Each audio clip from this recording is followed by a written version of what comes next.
nervios. Por ejemplo, la vía piramidal, no sé si se acuerdan. ¿Cuántos neuronas tiene? Ya han dado examen, primer parcial se han olvidado. ¿Cuántos neuronas tiene la vía piramidal? Dos neuronas, ¿no? Dos neuronas, ¿no? Las células gigantes que están en la corteza motora y las que están en la médula. Y ahí están funcionando las neuronas para que puedan producir. Luego tenemos a las vías de comunicación que son los mismos características. En el sistema endócrino está limitado la sangre, tiene que ir al torrente circulatorio para cumplir. Y la sangre se constituye en un medio de poder llegar hacia las zonas. Luego el sistema de transmisión a través de impulsos nerviosos, la despolarización sería ya por el compuesto químico, que es la hormona o las hormonas.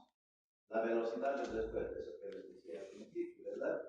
Hay una velocidad de respuesta rápida en el sistema nervioso, como decía, levanta la mano, a ver, usted levante la mano derecha, sí, diga, ¿no? Entonces, inmediatamente hacemos, pero no podemos hacer con el sistema endócrino. De larga duración, como tomaba el ejemplo de la. Luego vemos aquí los tipos de procesos que regulan el sistema nervioso específico, dedo índice, la mano, cambia en el sistema endócrino. En el caso de la hormona de crecimiento, tiene muchos efectos y no tiene una célula blanco definida. Pero en algunos casos hay una célula blanco bien definida donde el mensaje va como las apoapurinas, ¿no? que son proteínas por efecto de la hormona antidiurética y no actúa en otros sitios más que un efecto muy dirigido, muy específico.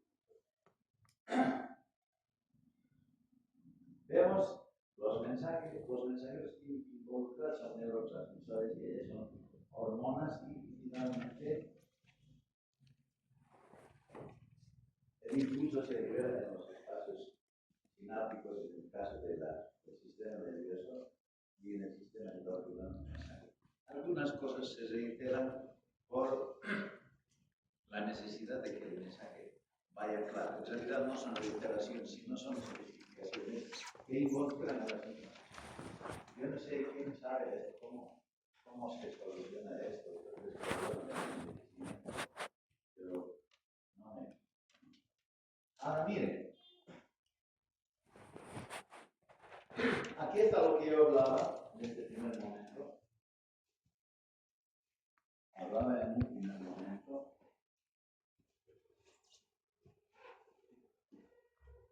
La célula secretora y su relación. En este caso, la célula sintetiza un producto, pero el efecto vuelve a la misma célula. Hemos dicho hace un momento de compuesto que se denomina en general como autocoide y estaría cumpliendo eso. Aquí nosotros conocemos desde una clasificación parecida como un efecto autócrino, haciendo una sustancia de la célula que la produce. En este caso, vemos el efecto parácrino. El efecto parácrino es cuando una sustancia que se secreta tiene efecto en las células adyacentes, como en este caso vemos, ¿no? Y es lo otro, es decir, es la verdadera acción endócrina, aquella que decíamos que el producto de secreción en la glándula endócrina viaja por la sangre, tiene su acción en la célula efectora. Escuchen bien, se denomina célula blanco, se denomina célula target. Diferentes denominaciones que pueden encontrar en la literatura. A él se conoce como sistema endócrino. Eso es lo que generalmente nosotros estamos hablando. Y acá continuamos con lo que pasa. No en nuestro medio, parece que en nuestro medio existe, no está bien estudiado, se ha visto con los perfumes, con algunos compuestos químicos que se utilizan, parece que tuviera un efecto de feromona. O sea, esto generalmente es para el apareamiento de algunos animales en el sistema de la escala inferior, pero parece que se ha logrado obtener algunas cosas en torno a la vesicular.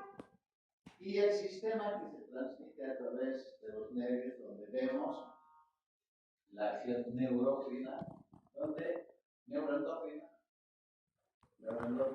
se ve que el mediador se libera a través de una membrana hecha la circulación y cumple su efecto. Esto generalmente ocurre en las glándulas suprarrenales, donde se libera y el mediador químico se difunde para cumplir los efectos. Aquí vamos a ver que la vía nerviosa es una y el sistema endocrino es otra, aunque con el mismo compuesto. Esto es así. Luego vemos al sistema nervioso que ustedes conocen. Esto es lo que hacíamos énfasis en la diferenciación de lo que era el sistema de control nervioso. A ver, clasificación química. Estamos haciendo un repaso de lo que va a hacer en cada capítulo, en cada tema. Vamos a ver esto de los receptores, la característica química, cómo se transportan, cómo actúa en la célula blanca o en la célula tarjeta. Entonces nosotros clasificamos desde el punto de vista químico en hormonas liposolubles. Estas hormonas liposolubles son las hormonas esteroideas, son las hormonas tiroideas y un gas que Guyton, no sé cuándo, insertará en su contenido. Esto es de otros textos que ya mencionan el gas, ¿no? El óxido nítrico, que tiene un efecto paráquino y que determina la relajación de la musculatura, sobre todo a nivel pulmonar. Eso es lo que se ha estudiado a ese nivel.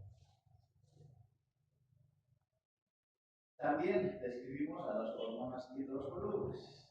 En ellas tenemos las catecolaminas, tenemos péptidos y proteínas, y los eicosanoides, que son las prostaglandinas derivadas de los eicosanoides, ¿verdad? Ahora, ¿qué es lo que caracteriza? Fíjense bien esto, por favor, en general. Las hormonas liposolubles en la célula blanco no tienen la necesidad de tocar la puerta para ingresar.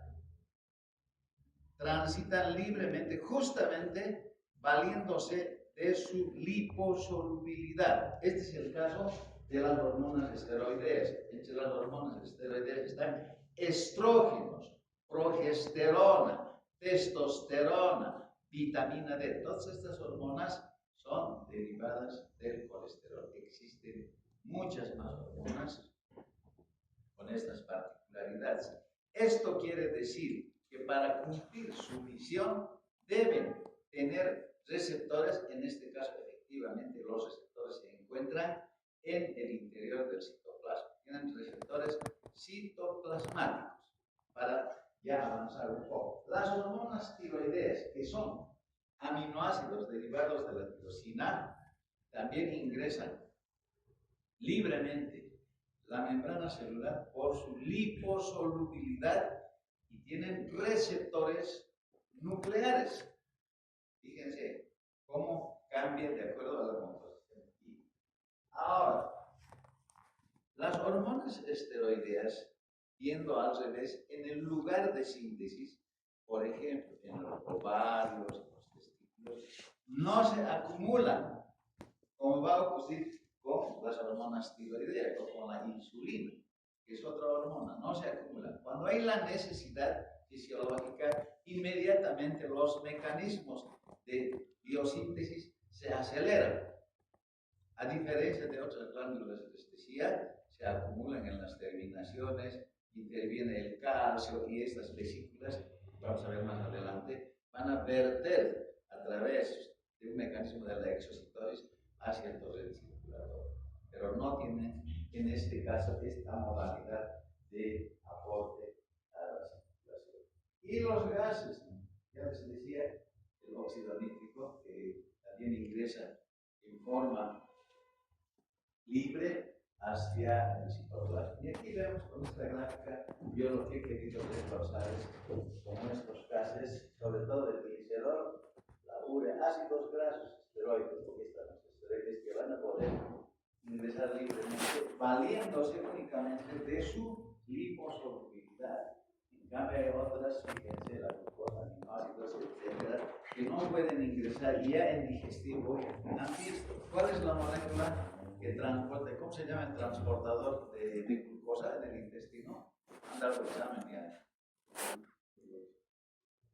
¿Cuál?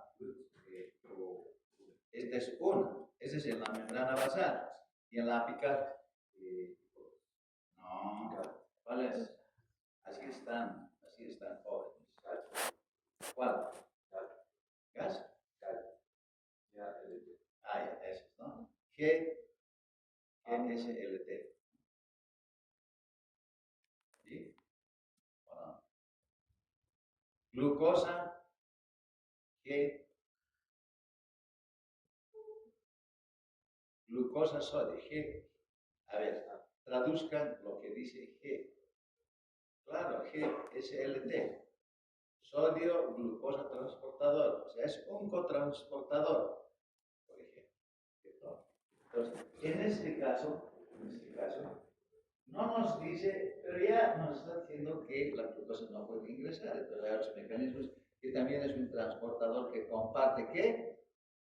La porción proximal de los túbulos renales. El túbulo proximal tiene esta misma proteína que va a producir la reabsorción de sodio asociado a la glucosa, a la inversa. Ese jueguito es bien interesante en la diabetes, en la hipertensión, para manejo de diabetes, solamente ejemplo. Todavía son unos bebés en conocimientos, están en el limbo con sus alitas, como esos angelitos, ¿no? Libres de todo. Bien, seguimos entonces viendo esta parte y en relación a las catecolaminas y péptidos eicosanoides, que son las prostaglandinas. Aquí he traído simplemente un ejemplo para decir que utilizan estos receptores, ¿no? Pero simplemente para decir aquí. ¿Ya? Bueno, el receptor hormonal puede ser muy cortito aquí. Una vez que la hormona se ha liberado, fíjense, se ha liberado de la célula, endocrina circula y va a actuar sobre los receptores, la célula blanca. Allá actuará. En este caso se trata de una hormona polipeptídica o una hormona derivada de eicosanoides, o pueden ser las catecolaminas. Las catecolaminas también son moléculas de un solo aminoácido. Y aquí vemos una cosa muy interesante. Ahí están los sectores de membrana, lo que decía los catecolaminas. Ahí faltarían las prostaglandinas, ¿verdad? Y los receptores citoplasmáticos, hormonas esteroideas, y las nucleares, como decía anteriormente, hormonas creativas. Esta lámina de aquí abajo, que no se está viendo muy bien, a ver, vamos a ver.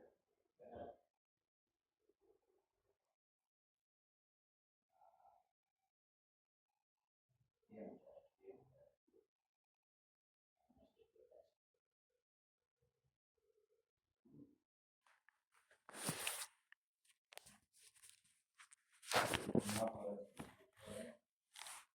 Bueno, esta lámina de aquí abajo nos está hablando de un receptor de membrana, donde actúa sobre esta proteína que tiene tres componentes, alfa, beta y gamma. Cuando se acopla la hormona con el receptor, se libera la subunidad alfa. Esta subunidad alfa, en este caso, es una representación simbólica esquemática, donde en otra célula puede producir la apertura de canales como una opción. La segunda opción, como está aquí, produce la modificación, activa una proteína convirtiéndola en una enzima. Este es el caso de la adenilciclasa N-específica.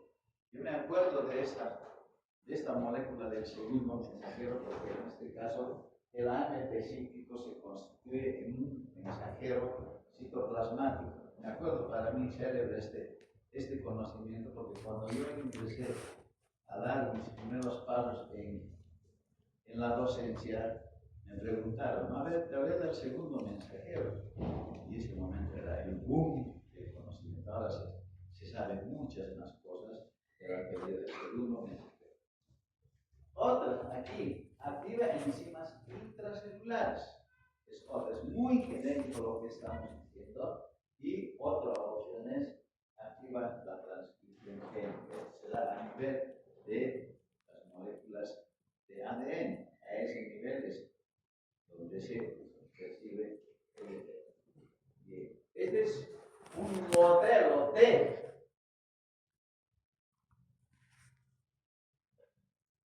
receptores de membrana. Este es un modelo. De los otros no hemos visto, de los hormonas que están en el citoplasma y de los nucleares también se encuentran. Ya, eso dejaremos para su debida oportunidad. Bien. ¿Cómo andamos de tiempo?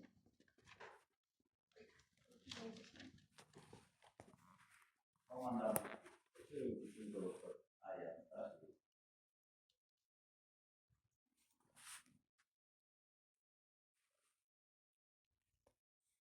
Esta parte más respondemos a consideración. Aquí estamos dando un enfoque grande de lo que es el mundo de la fisiología endocrina. No es endocrinología. La endocrinología estudia el comportamiento fisiológico más las enfermedades que generan la alteración de estos. Yo ponía un ejemplo. Decía, voy a motivar a estos chicos con un ejemplo. Por ejemplo, ¿no? Reiterando, hay algunas personas que por un estrés intenso, tengo que sacarme 100, tengo que ser ayudante, tengo que ser mejor, que se dedican a estudiar realmente. O algunas personas que dicen, yo voy a conseguir la Copa del Mundo, tengo que ser el mejor atleta del mundo.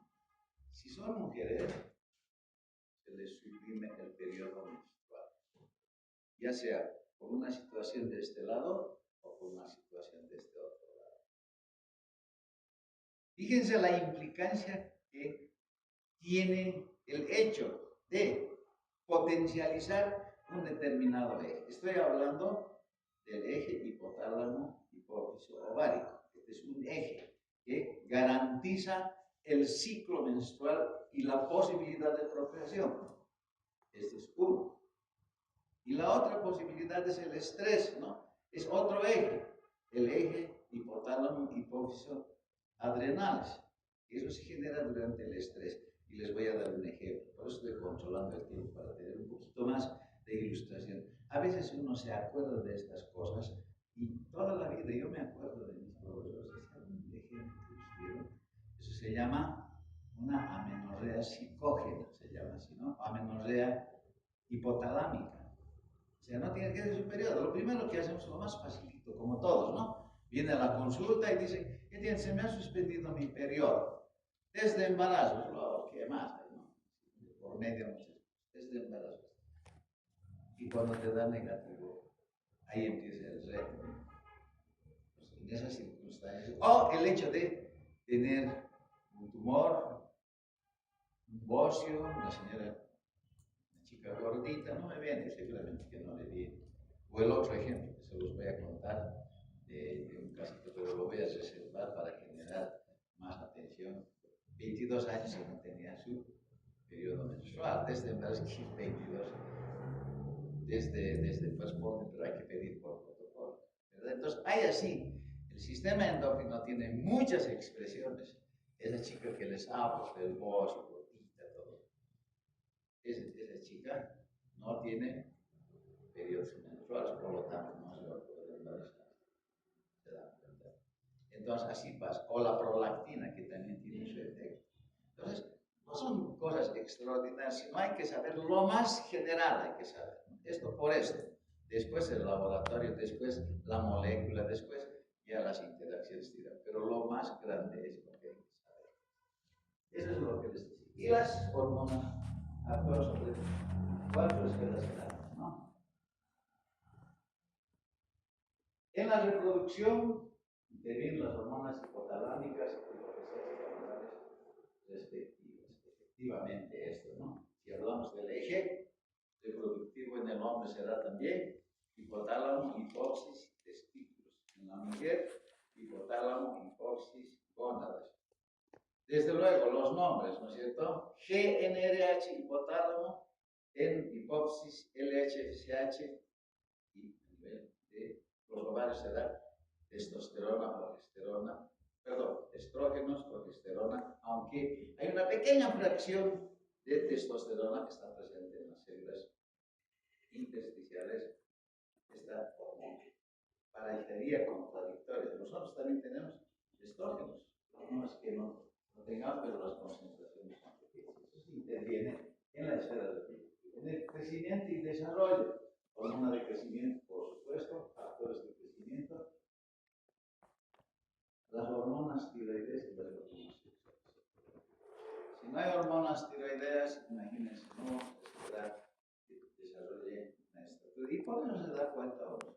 Si tiene bocio, si tiene una estatura baja, tiene problemas de la glándula tiroides con este criterio. Mantenimiento del medio interno, la hormona antidiurética, la aldosterona, la paratohormona como parasitar algunas hormonas. Y la regulación de la energía disponible, la insulina, el glucagón, hormonas tiroides, hormonas sexuales. Estas son las que intervienen en las diferentes esferas. Todo este capítulo lo vamos a ir desarrollando, tal vez no con este criterio, pero en algún momento vamos a tocar estas partes de lo que tiene el organismo. Bien, nos vamos ahora a hipotálamo. Bueno, esta imagen que les traigo se conoce bien famosa, la crack del fenómeno del crack del 29. ¿Qué ha ocurrido, no? Ese año la bolsa de valores fue una de las crisis más grandes, célebres de esta caída. ¿Y por qué traigo? Porque mucha gente ha habido desocupados, esto está ocurriendo en los Estados Unidos, desde luego, ¿no? Y pues se han ido por los. La gente estima que en esa época alrededor del presupuesto de la Primera Guerra Mundial se habría perdido en esa caída de valores. Yo no creo en estas cosas porque como están jugando ahora, no a dólar, porque compran dólares por dinero, hay que estar. Pero la gente quiere tener dinero, y no estudiando, sacrificándose, levantándose temprano, haciendo, le gusta o no le gusta, pero esa es la vía, la única vía es esa, no quieren tener así, pero rápidamente. Y acá dice simplemente, acá, no sé por qué está pasando, llegar a la cátedra, donde ha muerto mucha gente, se ha visto que no tenía solución y pues ha dominado mal el estrés, cae la autoestima y vienen los suicidios. El estrés hoy por hoy, decimos, el estrés es la nueva enfermedad del siglo XXI, porque mucha gente se muere. Y no es tan alejado, no vemos, ¿no? Nadie certifica que ha muerto por estrés, ¿no? Le ponen infarto, le ponen alguna cosa, no hay certificados por estrés, pero el estrés es el colchón, es el piso que genera este tipo de enfermedades. Voy a citarlo un poquito, nada más es en eso del estrés que les decía, les da un ejemplo, que puede haber una amenorrea hipotalámica por estrés, en este caso hay 6 suicidios. Hay un autor que lo he conocido, vean ustedes, entren al internet, se llama Jaime Mogilevsky, él es argentino, fue jefe de la cátedra de fisiología, coincidentemente en el piso 7 de la Facultad de Medicina de Buenos Aires en esos años. Me obsequió su libro y este señor habla de esto, fíjense, escuchen bien esto, habla del eje psico-neuro-inmunoendocrinología. psico-neuro-inmunoendocrinología. ¿Qué quiere decir? Que las alteraciones psicológicas, el estrés y todo eso, tienen repercusión en el sistema inmune. El cortisol, entre muchas de las funciones que tiene, deprime el sistema inmunológico. Y si nosotros asociamos en tiempos de COVID, si uno necesita anticuerpos y deprime, y sin embargo la OMS ha recomendado que es el único fármaco que ha dado respuesta favorable, porque no es solamente el efecto de depresión inmunológica, sino tiene otros efectos poderosísimos, como es el efecto antiinflamatorio. Fíjense ustedes, ahí las posibilidades de efectos fisiológicos de las cosas. Entonces uno ve el beneficio. Cuando hablemos de esto, yo lo comento y digo, nos podemos hacer millonarios están manejando en consultorios privados, sobre todo aquellos colegas que hacen atención primaria. Vienes, doctor, sí, me he curado en 2 días. ¿Qué le hace? Antibióticos, corticoides. El corticoides va a aplanar fiebres, dolores y todo. Pero lo que hay que saber son los efectos colaterales que no se controlan. Un paciente con apendicitis, obviamente que va a tranquilizarse, de repente no va a comer bien, no lo va a hacer, pero a los 3 o 4 días el proceso sigue o si ese paciente hay que operar. Y cuando hacen la reanamnesis, dicen, no, le han dado esto. Han enmascarado el problema. En vez de hacerle bien, le han hecho daño. Entonces hay que estar muy seguros. Eso se los dejo para el comentario. Una vez que avancemos, vamos a poder ver más sobre esto. Entonces, esto es lo que pasa. Aquí está como los muertos que no pudieron estar. Hay muchos, eso del atentado a las Torres Gemelas. Yo veía y digo, ¿cómo la gente se tira del último piso, del penúltimo? ¿Qué le ha pasado? Es decir, no voy a morir quemado, voy a sufrir. Hay cosas que no se pueden explicar, ¿no? Pero pasa por respuestas de tipo endocrino, analizando esto. Bien, el hipotálamo, que es la estructura que es el énfasis, no se puede desprender, siempre hay que hacer énfasis en algunas estructuras. El hipotálamo es una estructura nerviosa que se encuentra en el diencéfalo. Fíjense, tiene 4 gramos, obviamente que debe ser más o menos, pero está en el entorno de 4 gramos, es una masa de una cucharilla, nada más, pero que tiene la importancia porque se constituye, digo yo, no dicen los libros, en la columna vertebral de lo que es el sistema nervioso y el sistema endocrino. Y hoy por hoy se habla hasta de una subespecialidad que se llama la neuroendocrinología. Si no es simplemente de decir eso un cuercito, no, sino hay muchos componentes que debemos saber. Nosotros vamos a hacer una aproximación, pero no vamos a hacer ni endocrinología, ni vamos a hacer mucho menos la neuroendocrinología, pero es nuestra obligación, ¿verdad? Están constituidos, o sea, hasta aquí por encima está el tálamo y por debajo está la hipófisis. Y está conformado por, van a ver ustedes aquí, no se ve, ¿dónde está?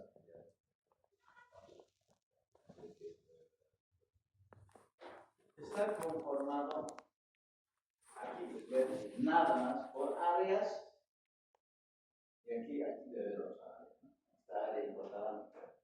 Está conformado por áreas y núcleos hipotalámicos. La diferencia entre área y núcleo hipotalámico es histológica. Obviamente que las áreas hipotalámicas son conglomerados de neuronas, pero que no tienen un borde bien definido. Son aisladas, un grupo de gente que está ahí, pero ya un grupito más reunido, entonces sería el núcleo. El núcleo ya tiene cierta diferenciación de estructura que caracteriza como tal. esa es la diferencia. Y vemos aquí una serie de núcleos, desde los más conocidos, como ven ustedes, el núcleo paraventricular que está aquí arriba, el núcleo paraventricular, donde ustedes me dirán qué hormonas se sintetizan acá, y aquí tenemos el núcleo supraóptico. Por acá está. Aquí está. Núcleo supraóptico. Fíjense, estas dos nos mencionan frecuentemente. ¿Por qué? Porque el supraóptico es un núcleo donde se sintetiza sobre todo la hormona antidiurética en la mayoría de su población de neuronas, lo que no quiere decir que no se sintetice la otra hormona que es la oxitocina. Para empezar ya te lo facilito. Pero hay muchas hormonas que están, muchos núcleos, como verán ustedes, el núcleo ventromediano, el dorsomediano, área hipotalámica anterior, laterales, posteriores y todo eso. No vamos a hacer un detalle. Además, esta parte del hipotálamo ustedes lo han tocado ya cuando han hablado en esta parte de la regulación de la temperatura, de las notas. Lo han tocado porque es un tema más de endocrino que de neuro, ¿no? El neuro también. Bueno.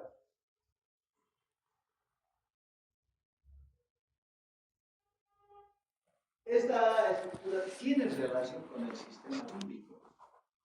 Por lo tanto, el estado de emoción que uno sufre repercute a través del simpático y parasimpático. Esto es natural. A ver, un ejemplo podemos dar, ¿no? Siempre hay problemas personales todos los días. A ver, por haber dicho una apreciación, alguna vez, no debes comer mucho, ya le has dicho gordo, ya te ve mal, ¿no? En el mensaje subliminal. Y ya te lanzan algunas cosas. Y a veces o le has quitado la chica a tu amigo, ya está, ese es el peor. Y aquí creo que tiene tanta manera de ser, ya está.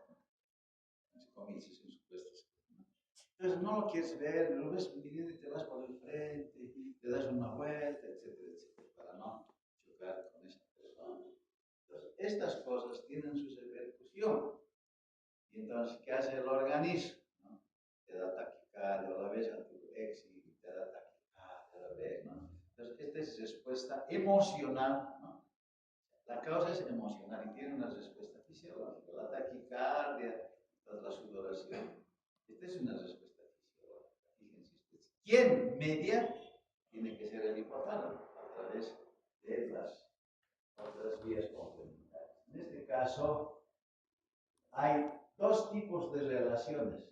Una relación neurohemal. Esto quiere decir que los productos que se secretan en el hipotálamo a través de la eminencia media van a liberar hormonas hipotalámicas, van a llegar a la hipófisis y allá inducirán a la secreción de otras hormonas que van a llegar finalmente a las células Target o células blanco. La otra relación es, que acá no se ve, es a través de las magnocélulas, que van desde estos dos núcleos que les he dicho, supraóptico y paraventricular, al lóbulo posterior para la liberación de oxitocina y vasopresina o adiuretina o ADH, que son sinónimos. Pero es que a través de estas fibras nerviosas, hormonas que van a ser acompañadas por las neurotoxinas, llegan allá. ¡Ojo! ¿Qué hormonas se sintetizan en el lóbulo posterior? Por lo que acabo de decir. Ya pues, de una noche, ¿qué están pensando? El partido creo que es el viernes todavía, ¿no?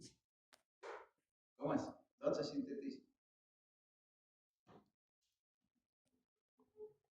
Ya pues estoy diciendo, no. He dicho, ¿no? La ADH, la oxitocina, entonces sintetiza el dicho.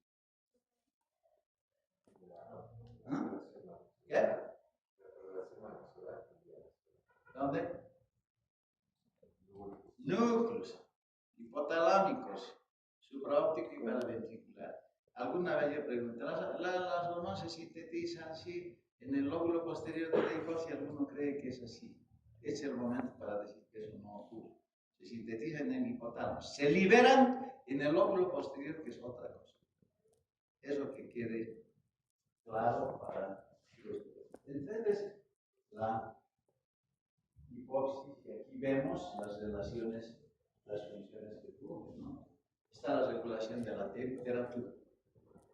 Así como dice, en la regulación de la temperatura, tiene que haber sitios donde informan de esta alteración térmica, llevar hacia los núcleos respectivos, ya sea en la parte anterior, como dice, o en la parte posterior para el frío, para el calor, y de esa manera poder mantener esta temperatura que es de 37 grados centígrados. Obviamente que tenemos que hablar de un rango, ¿no? 37, 37.5, etcétera, que se encarga esta zona de regular la temperatura. Además, la temperatura no es única en todo el organismo. En la parte distal, manos, pies, la temperatura es más baja. Yo llamo la lámina. Los testículos se mantienen a 32 grados, o sea, en tono de broma. Los cremásteres en invierno están trabajando al máximo, porque los testículos no pueden estar en temperatura. Cuando hace frío, entonces sube. Cuando hace calor, desciende. En el invierno están trabajando al máximo. Pero hay situaciones en eso, o al hablar de hipertermia, o al hablar de fiebre, es una respuesta especial que lo llevarán en la parte respectiva, pero que en realidad el hipotálamo es quien se encarga de la regulación. El mecanismo de la sed. Entonces, ¿dónde están los sensores de la sed? Están en el hipotálamo mismo, pero obedecen a concentraciones osmolares, ¿verdad? Cuando aumenta de 1 a 2%, ese es el rango, se libera un antidiurético. Entonces tendrá que reabsorberse más agua a nivel de los finales. O también la angiotensina 2, que va a producir directamente, porque la angiotensina se libera cuando cae la presión. O sea, cuando hablo de osmolaridad, estoy hablando de la pérdida de agua, nada más. Pero cuando se pierde sangre, la osmolaridad se mantiene. No se generaría estímulos. Pero sí, cuando hay pérdida de volumen, como hay en una hemorragia, entonces los presos receptores son los que van a estimular para la liberación de ciertas hormonas para reincorporar. Entonces, este tema ya lo hemos tocado, lo hemos tocar ya en la parte de fisiología renal, ¿verdad? Después que tenemos el hambre en función a los glucostatos. Los glucostatos son células que van a registrar las concentraciones de glucosa que existen. Si hay caída de glucosa, generará hambre. Es decir, si está elevada la glucosa, habrá saciedad. Pero esto es dependiente de la insulina. Este sistema nervioso, en algunas zonas, no requiere de insulina para la captación de glucosa. Ese es el detalle. Están sobre todo en el núcleo ventromediano, como dice la lámina. Después tenemos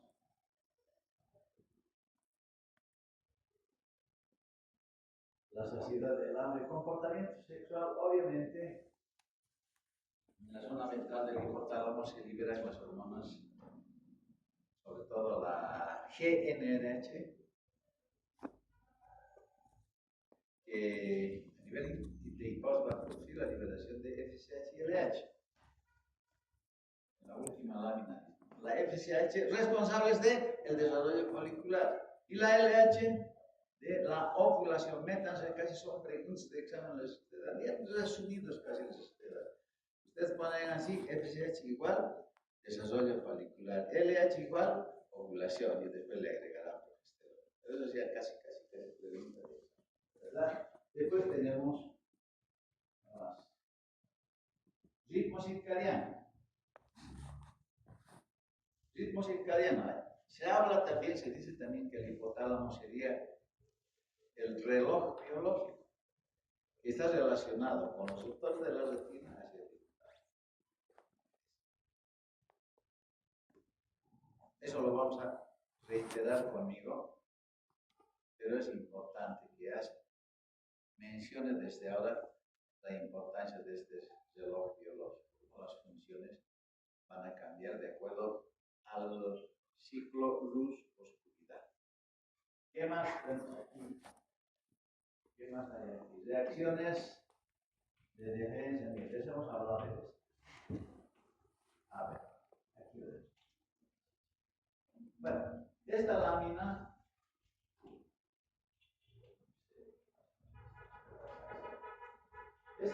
nos está mostrando las hormonas que produce el hipotálamo y las relacionadas con la hipófisis.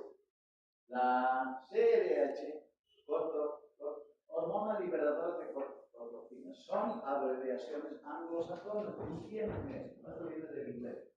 ¿Qué hora es? ¿Qué hora es? Menos 10, 9 menos 10. Menos 10. Bien. Bueno, aquí vienen, fíjense, las células productoras de liberadores de hormona corticotropina van al hipotálamo, a la hipófisis, ¿no? Y van a producir ¿qué? Sobre todo ACTH. Hormona corticotropina, que esta raíz hace las glándulas suprarrenales para producir sobre todo cortisol. Pero vean ustedes aquí, yo no estoy muy de acuerdo con esta lámina, porque dice beta-lipodopina. Está bien, produce, pero también produce beta-endorfina. Vamos a ver eso más adelante. ¿Y qué es la beta-endorfina? Es un analgésico natural en el organismo. Les cuento muy chiquitito. La vez pasada, un amigo conocido se sufrió un accidente de tránsito. En ese momento no mencionaba que hubo un cuerpo sin accidentes personales, aparte de eso. Le digo, ¿cómo estás? Le digo, ¿estás bien? Sí. No, yo no tengo nada en este momento, solamente que las guaguas y las parejas. Bueno, eso pasa en ese momento. Y después de unos días, me dice, me está doliendo todo el cuerpo. Pues, ¿qué ha pasado?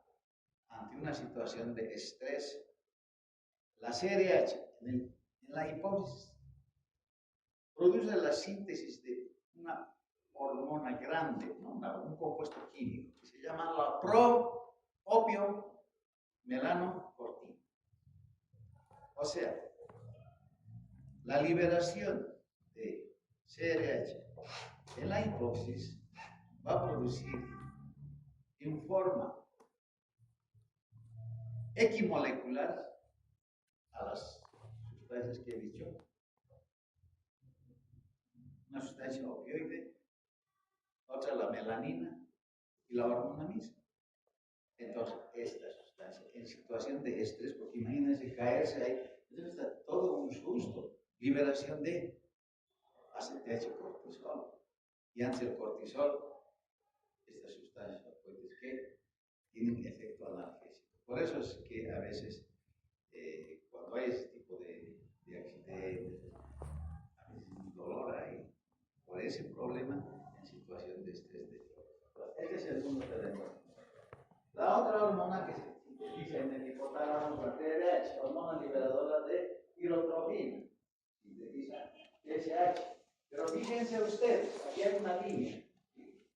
Aquí hay una línea que apunta a la prolactina. Porque esta es la TRH, hormona liberadora de prolactina.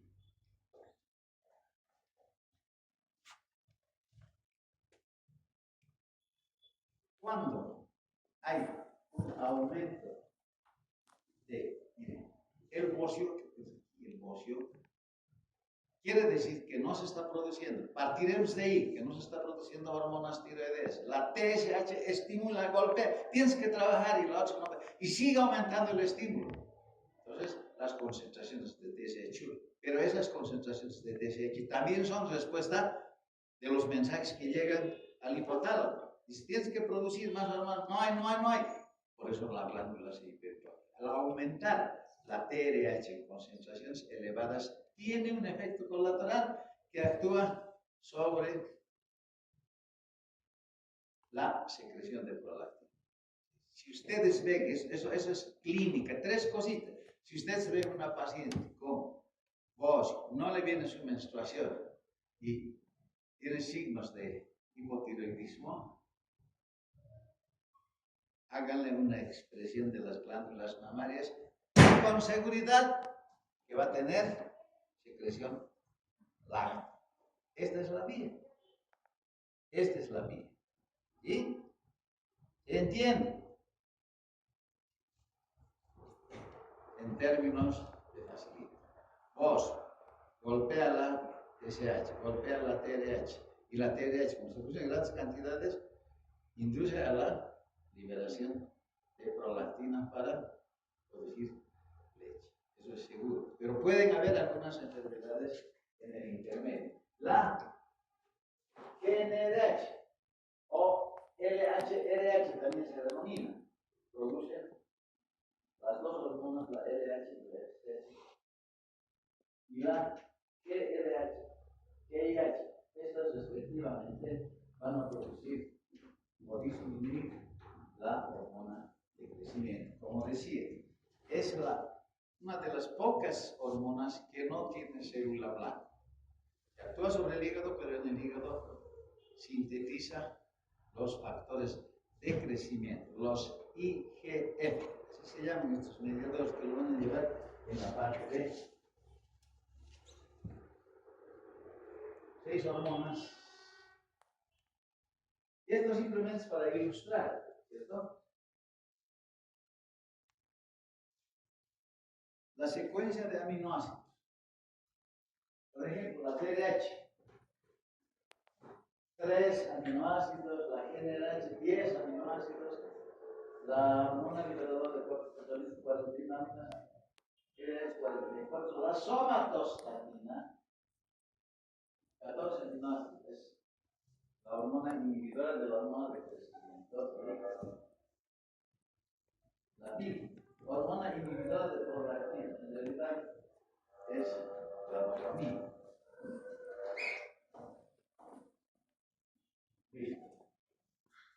¿Qué más tenemos?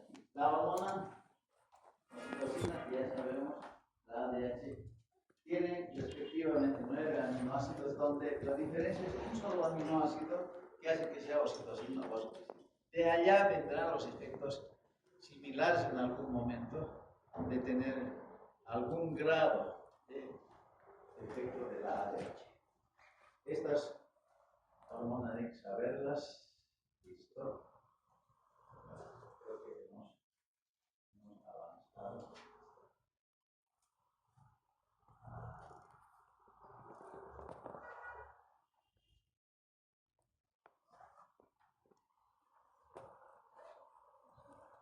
Bien, esta lámina